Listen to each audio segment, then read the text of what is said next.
AfD, are they neo-Nazis? Origin story. Alternative for Deutschland, AfD, were named as a reference to a concept Angela Merkel promoted, Alternativlosigkeit. This is a German equivalent of "there is no alternative," a slogan associated with Margaret Thatcher. Essentially, it asserted there was no other option than to pursue liberal capitalism and a free market. Merkel used it to apply to the 2009 Eurozone crisis and the austerity measures that involved. In the countries lending money, the austerity came in the form of spending cuts to fund the bailout. In the debtor nations, it came in spending cuts to pay back the loans. Merkel, as Thatcher was trying to do with free market economics, wanted to make the measures indisputable and universally accepted. The party started out as a reaction to this policy.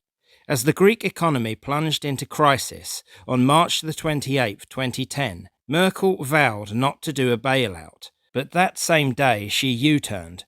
Gerd Robinus, a politician of Merkel's Christian Democratic Union, CDU, considered this, and indeed any bailout, was against the terms of the Maastricht Treaty.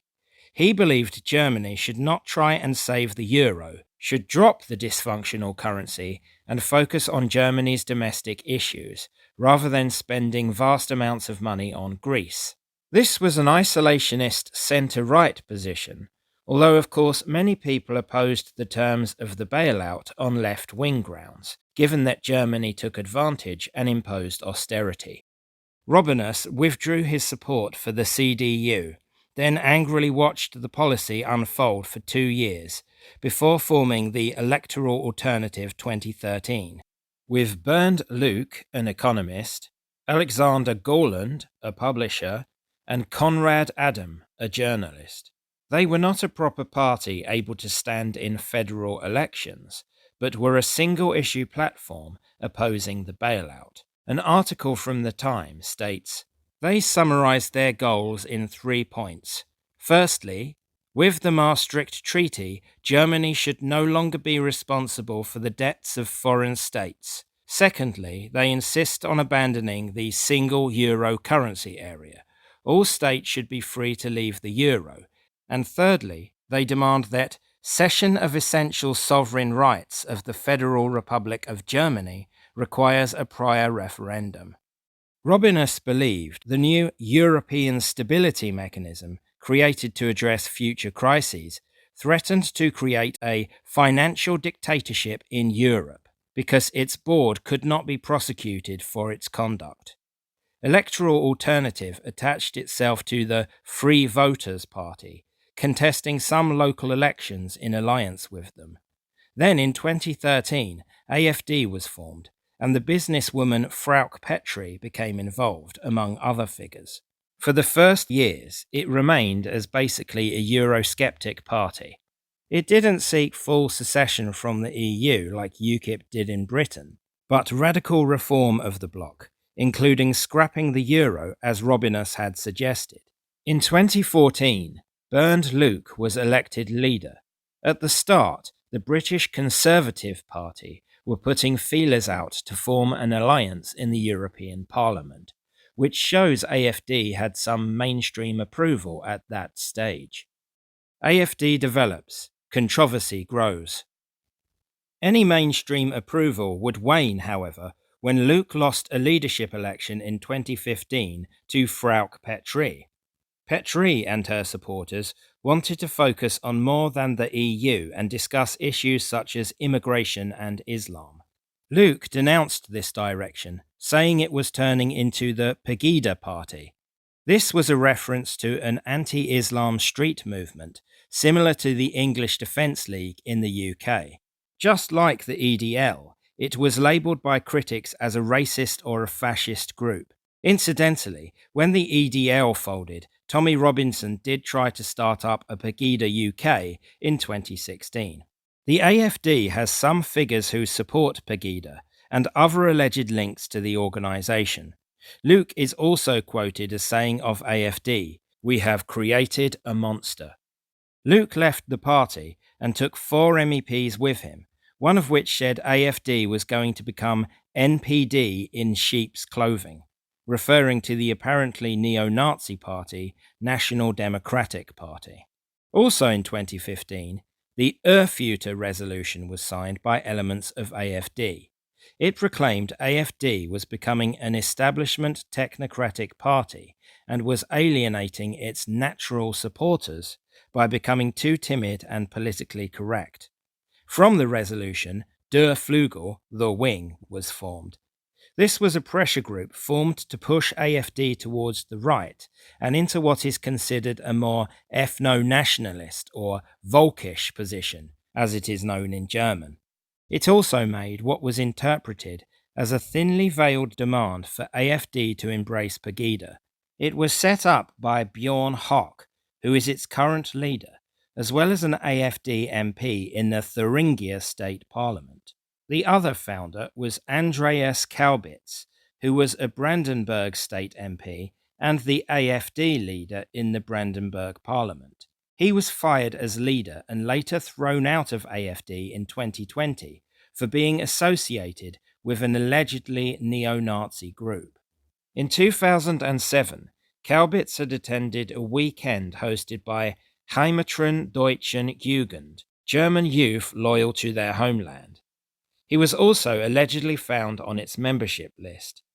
Kaubitz claimed he was just taking an interest and was bored by the event, but denies having been a member. The organization was banned in Germany in 2009, and not without justification, if what is alleged about them is true. At the time the story emerged, it was not prescribed by AfD, so Kaubitz was not expelled. In 2020, however, they made the decision to prescribe it, and Kaubitz was asked to leave. Months later, Kaubitz would allegedly assault the man who replaced him as Brandenburg leader. He apparently punched Dennis Holock in the Parliament building. He claimed it was a friendly bop, but the object of his affection reportedly received a ruptured spleen.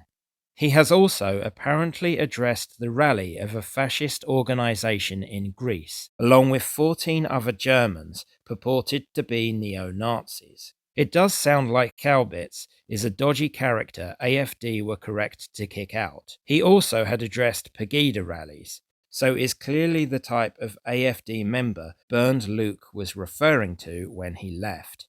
Hock, meanwhile, has been accused of downplaying the Holocaust by suggesting Germans are too guilty about it. He has also been accused of using Nazi phrases and slogans, some of which are illegal under German law, and one of which saw him fined in 2024. He has also said, "The big problem is that one presents Hitler as absolutely evil, but of course we all know that there is no black and no white in history." As with his Holocaust remarks, there may be some truth to that, or at least an argument for it, but it's just not something you say about a man who committed the greatest crime in history. You may as well say Fred West wasn't absolutely evil. Perhaps he wasn't, but it's the evil qualities of him that mattered. In 2020, a fifth of AfD members were believed to be part of Der Flügel. Another news article reported about a third of AfD members, 12,000, were in it. This contradicts the German government estimate that Der Flügel had 7,000 members. The AfD co-founder Alex Gorland, a backer of Der Flügel, claimed in 2019 that 40% of AfD members could be supportive of the movement. The group does not keep a membership list, so nobody really knows. The German intelligence service, BfV, announced Der Flügel was under surveillance as a potential threat to the constitution, democracy, and the rule of law. Hock and Kaubitz were also denounced. This followed another federal agency attacking the group on similar lines. The political concept is aimed at the exclusion, contempt, and extensive deprivation of rights for foreigners, migrants, especially Muslims, and those with different political views. In response to the BfV's move, AfD voted to officially demand Der Flügel disband, but did not insist Der Flügel members leave AfD. Even Hock and Kaubitz told their followers to cease activity given the situation. They were also quoted as saying, "In principle, it is not possible to dissolve what does not formally exist. We don't know if it truly dissolved or if it remains in secret, although surely the BFV would have found this out and said so. The government intervention would evolve into an attempt, still ongoing, to ban AfD as a political party. This should worry any supporters of democracy, no matter what AfD are proposing. Anything short of endorsing political violence and an overthrow of the state should not result in a political party being banned, because that way lies Moustache Man. But it's liberal left Moustache Man, so apparently it's fine."